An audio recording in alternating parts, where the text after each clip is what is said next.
239ویں رات۔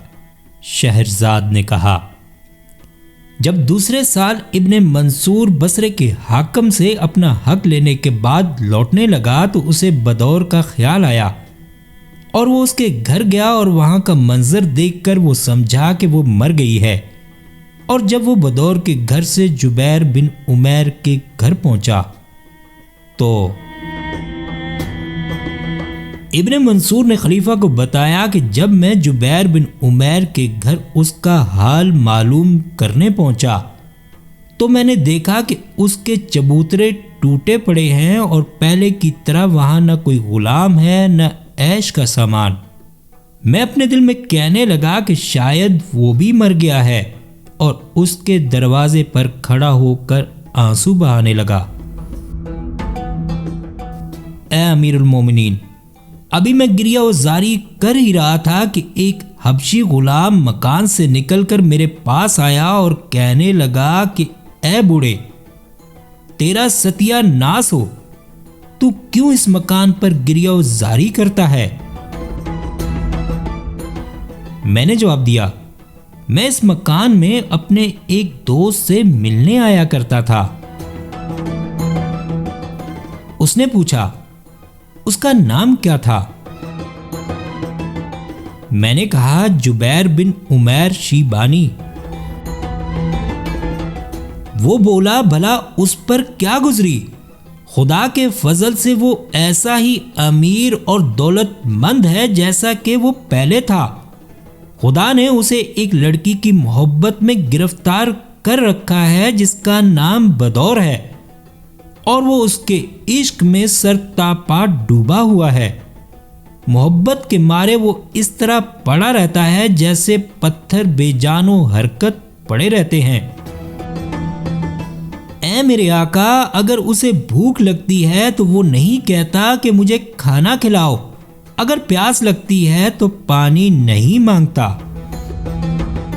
میں نے کہا، اس سے میرے لیے اجازت لے آ تاکہ میں اس کے پاس جا کر اس سے مل سکوں۔ اس نے کہا، تو ایسے شخص سے ملنا چاہتا ہے جو تیری بات سمجھے یا اس سے جو نہ سمجھے؟ میں نے کہا، جو کچھ بھی ہو، میں اس سے ملنا چاہتا ہوں۔ اے میرے آقا، اب غلام اجازت لینے کے لیے اندر گیا اور اجازت لے آیا۔ میں اندر گیا تو دیکھا کہ وہ پتھر کی طرح پڑا ہوا ہے، نہ اشارہ سمجھتا ہے اور نہ کوئی بات۔ جب میں اس سے کچھ کہتا اور کوئی بات کرتا تو وہ میرا منہ دیکھنے لگتا۔ اب ایک خادم نے مجھ سے کہا، اے میرے آقا، اگر تجھے کوئی شعر یاد ہو تو اس کے سامنے پڑھ اور اونچی آواز سے سنا، اسے سن کر یہ بیدار ہو جائے گا اور تجھ سے باتیں کرنے لگے گا۔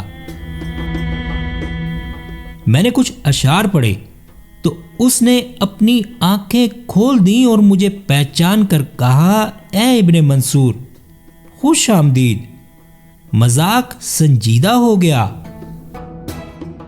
میں نے کہا، اے میرے آقا، کیا میں تیرے کسی کام آ سکتا ہوں؟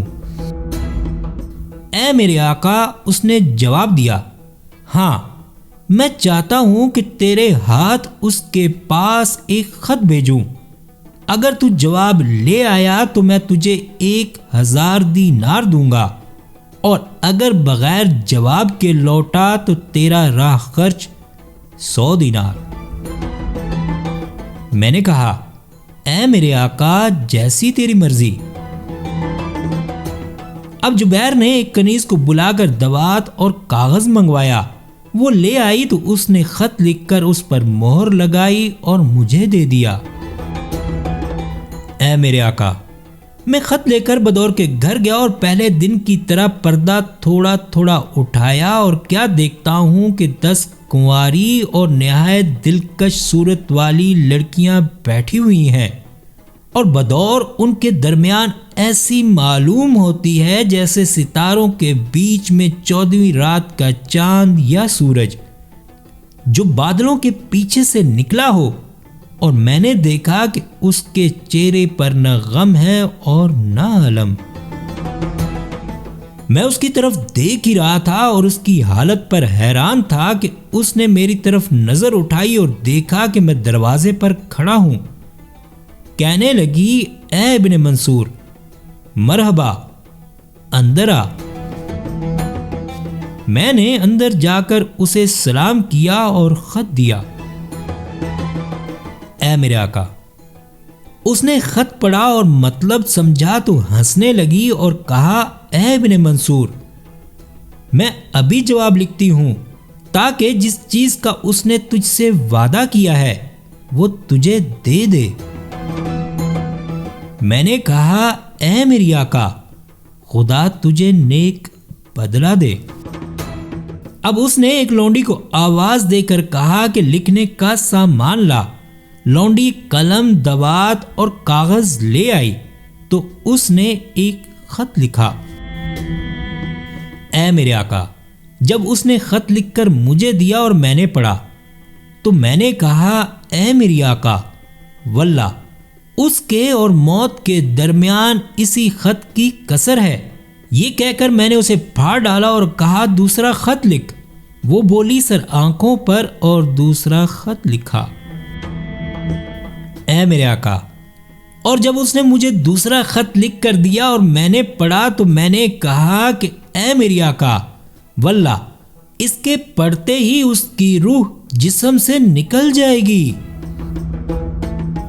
اب اس نے مجھ سے کہا، اے ابن منصور، کیا واقعی محبت اس درجہ بڑھی ہوئی ہے جو تو اس طرح کہتا ہے؟ میں نے کہا، اے میری آقا، اگر میں اس سے بھی زیادہ کہوں تو وہ درست ہوگا، لیکن بڑے لوگ معاف کر دیا کرتے ہیں۔ جب اس نے میری باتیں سنی تو اس کی آنکھیں ڈبڈبائیں اور اس نے ایک ایسا خط لکھا کہ اے امیر المومنین، تیرے منشیوں میں سے کوئی شخص ویسا نہیں لکھ سکتا۔ اے امیر المومنین، اب جب اس نے خط پر مہر لگا کر مجھے دے دیا تو میں نے کہا، اے میری آقا، یہ خط بیمار اور محبت کے مارے ہوئے کی شفا ہے، اور میں خط لے کر چل دیا۔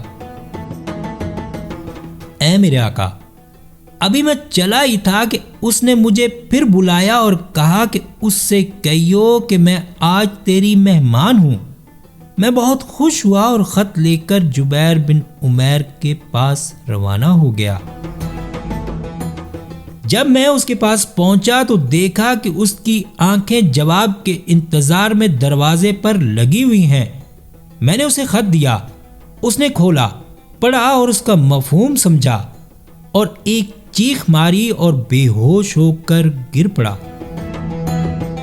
اب جب اسے ہوش آیا تو وہ بولا، اے ابن منصور، کیا اس نے یہ اپنے ہاتھوں سے لکھا ہے؟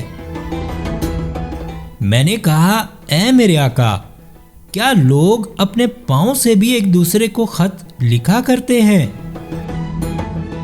اے امیر المومنین، واللہ ابھی ہم یہ باتیں ختم بھی نہ کرنے پائے تھے کہ ہمیں دہلیز میں اس کے جھانجروں کی آوازیں سنائی دیں۔